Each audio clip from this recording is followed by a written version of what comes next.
Good evening. I have a question for you this evening. So, given the choice, would you rather parent and raise 10 children or raise 2 children and not 10 children in peaceful times, normal times? Or would you rather raise 2 children in COVID times? If my mother were here, that's a question I would ask her. My mother gave birth to 10 children. My mother raised 10 children, and yes, she had the support of my father as well. And I would ask her, Mom, would you rather go through that whole experience again, raising 10 kids, or would you take raising 2 kids during COVID times? And I wonder what her answer would be, because like no other time in history, being a parent right now has got to be one of the most challenging and difficult callings that we could possibly have. Welcome, Moms Thrive Tribe. I'm Gina Fontaine, and welcome to your pathway to inspired living, where you can turn your daily life from routine into sacred ritual. And it is my sincere desire to empower you into moving into a place of love and expansion, and out of a place of diminutive, fear-inducing, stress-inducing, panic, shocking, stressful, right? I went paddleboarding today. I went to Silverthorne, Colorado, about 10 miles north. It was Tuesday. I didn't work today because I needed to go clear myself, and I had an invitation, and I'm so grateful that I took that invitation and I went. And you know what, I even went through those feelings of guilt, like, oh, I should be doing something else, and I should be doing something more productive than paddleboarding on the lake in the middle of Colorado amidst the beautiful Gore Range and mountains towering over me. I should be doing something else more productive. And yet, what could be more productive right now than expanding and moving into a place of deep, rich, uplifting beauty? Because everything else that I look at when I'm in the compressed world of where we live in right now, what are the schools going to do this week? Oh, what did they say on CNN? Oh, did they say something different on this channel? I'm sorry, but I don't want to live in that world.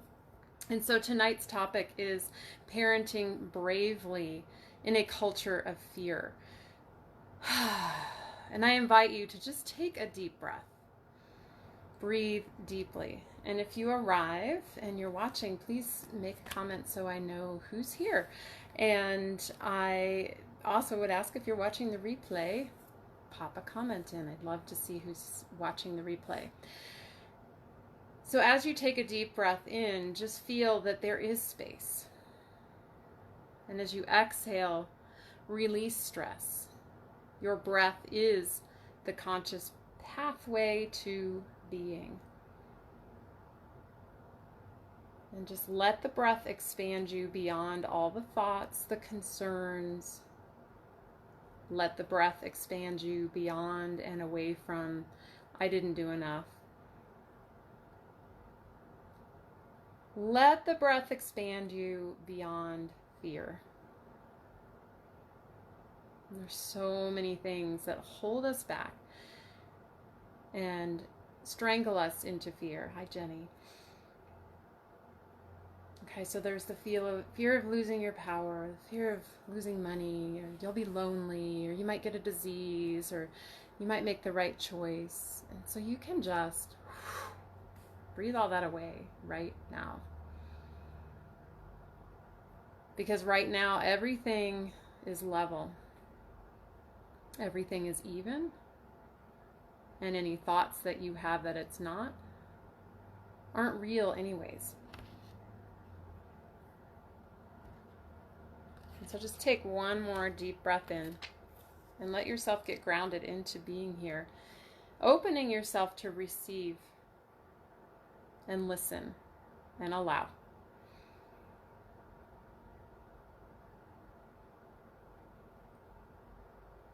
And so welcome.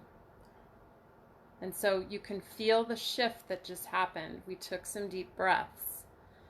And that as one of my most beloved people that I've spent a lot of time with in the last few months, told me this week that being with me felt kinetic and compressed. I don't feel that way right now, but I took that so personally when this person told me that. And then I remembered the quote I think I've used the past 2 weeks with you all. Hi, Alana. Good to see you. And that was the Anais Nin quote, that we don't see things as they are. We see things as we are. And when I realized that today, that this individual who told me they felt kinetic and compressed when they were around me, and I took that so personally and I took such offense to it, I realized that that's where he was coming from, and that's his experience. Because quite honestly, a lot of the time I feel expansive and full and joyous, and that's when I strip away the layers. It's like, have you ever left that pot of water boiling and boiling and boiling, and you boil it away and you boil it away, and then you come back and you see that sediment lying in the bottom of the pot, that white stuff? Do you even know what that is? It's not water. It's actually calcium. It's calcium deposits if you have hard water. And yet so often we boil things down and we get to the bottom of it. We meditate, we fix, we heal, we do this certain diet. And then, oh, there it is. The calcium in the bottom of the pot. And we think that that's it. That's it. When in reality, the essence is in the ethers. It's out there and we can't see it. And that's the illusion of being in these bodies, is that we think that our bodies and we think that our minds are us. And they simply aren't. And the next step in evolution for all of us is to go to that place of soul. All right? And I have been on about a 3 to 5 year journey of asking myself, who am I and who am I to serve in the world? And I've been a personal trainer for 25 years, and I know bodies. I know bodies really well. And I know a few things about bodies, and these are topics for the future. But that bodies are amazing, and bodies can transform. But when we try to fix and change and heal our bodies, they just don't. And so, because a lot of what we do, and I'm just using exercise right now as an analogy, is that we're afraid of getting fat, so we exercise. We're afraid of being unhealthy, and so we exercise. And so do you see where that basis of fear lies, a foundation that just simply cannot support transformation? So I'm not saying don't exercise, but I'm saying, can you do it from a place of absolute joy and love, even if you hate it?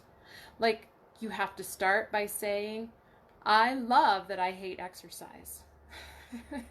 I know that sounds ridiculous, but to say, I love that I'm scared shitless to be a parent right now.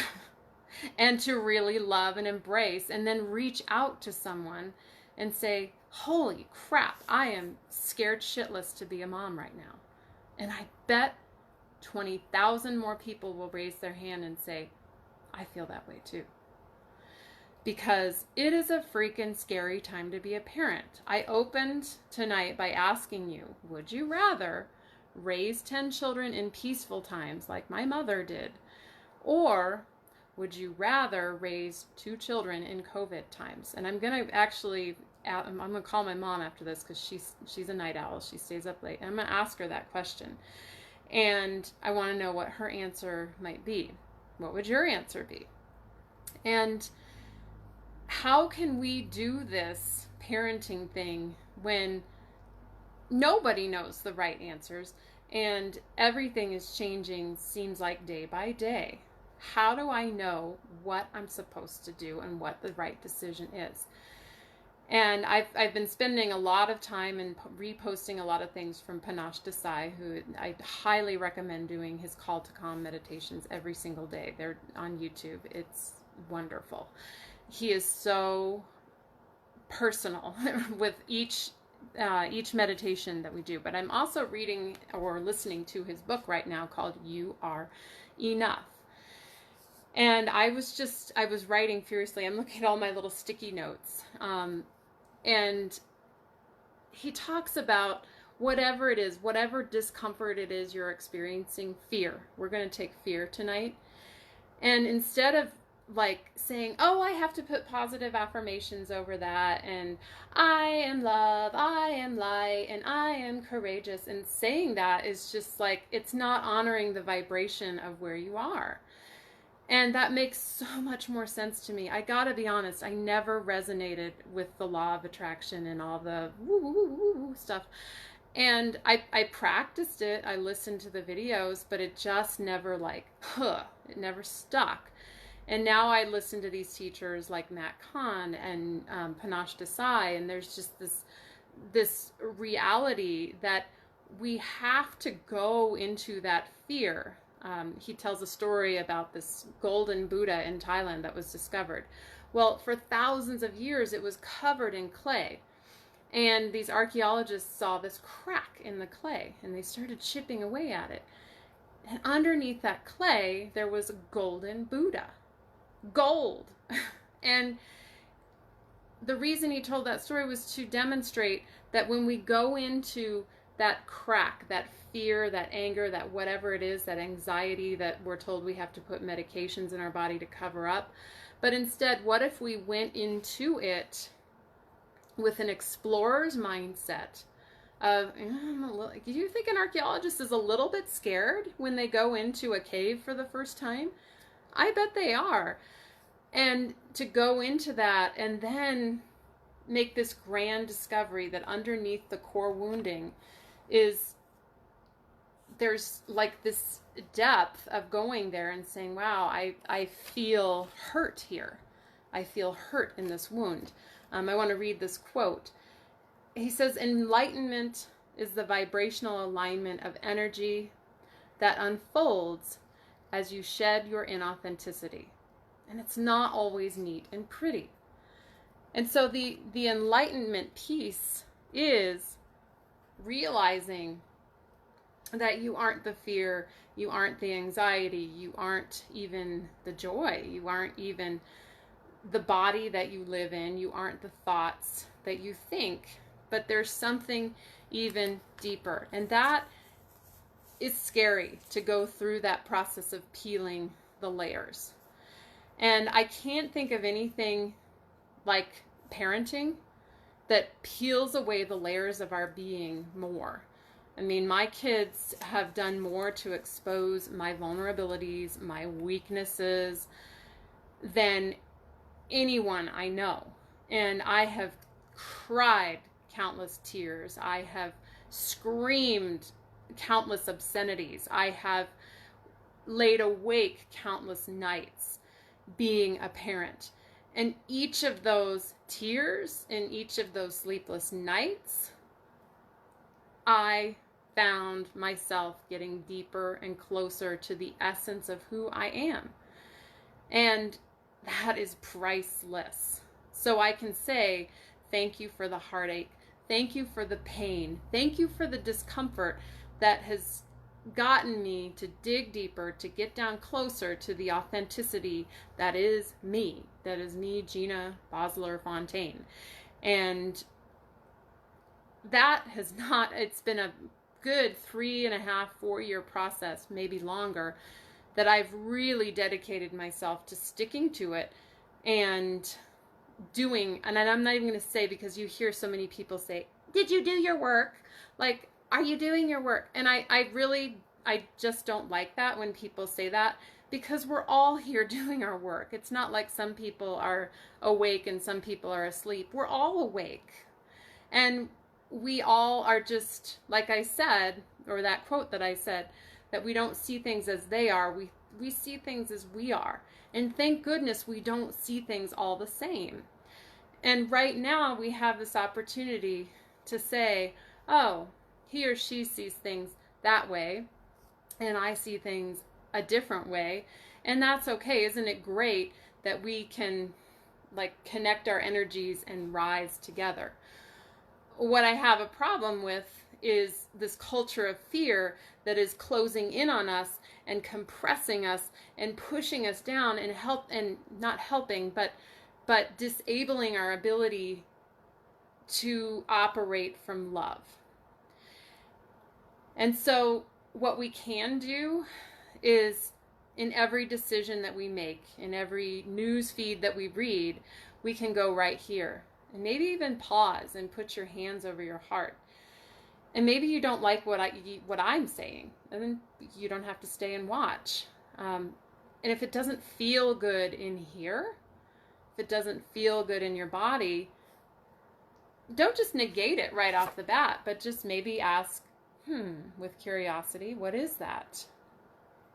And is that something in me that is asking for healing? Is that something in me? Is that like that crack in the clay that's leading me to the gold? Or is that just something coming from the outside that's not, really in alignment with me and my energy field? And so like that pot of boiling water, can you let it evaporate and just notice as it gets away from your body and it's not on your body? Is it like something that's enchanting, or is it something that's like, I'm so glad that's gone? And that just kind of came to me right there. But I think that's a pretty good analogy for what happens when we finally sit down and we finally rest and we get into that place of heart. And nobody's talking about heart right now. We're all like stuck up here trying to figure it out. And there was another quote I wrote down from Panache, and there's the paradigm that we look at my hair, isn't that cute? There's the paradigm that we have operated from. Is it Rene Descartes? I think, therefore I am. How about this? I am, therefore I think. And so the being, happens first. That I am being love. I am aligned with love. I am giving myself loving thoughts. I'm exercising with the intention of loving myself and not out of fear. I am parenting from a place of love and being loving toward myself and not being afraid. And then the thoughts that support my being come. And the thoughts start to align with my being, not the other way around. I think, therefore I am. Because right now, if you're operating from the programming of popular culture, you're just freaking out. And all you can do when you're freaking out is be frantic and be overwhelmed and be all the things that I've been too. I've experienced all this. The overwhelm, the stress, the fear, the sleepless nights. I'm going through it too. But I'm also taking it as an opportunity to learn and then take what I learn and share it. And I hope it's helpful. And I'm building new programs that it's really taking me from a place of being the exercise guru. And I can honestly, I can do all that stuff like in my sleep at night. I can design programs and I can assess bodies, and that's easy for me. And I'm not going to go into exercise physiology right now, but my soul is being called to be like the soul mechanic and to help people find their divine soul design. And that is so much harder than designing an exercise plan for someone. And I truly believe that when we operate from soul, because I've done a lot of this work, and I truly don't have an exercise program. Never have, never will. I do not put myself on plans. I do not put myself on programs. Every day I operate from what does my body want to do today.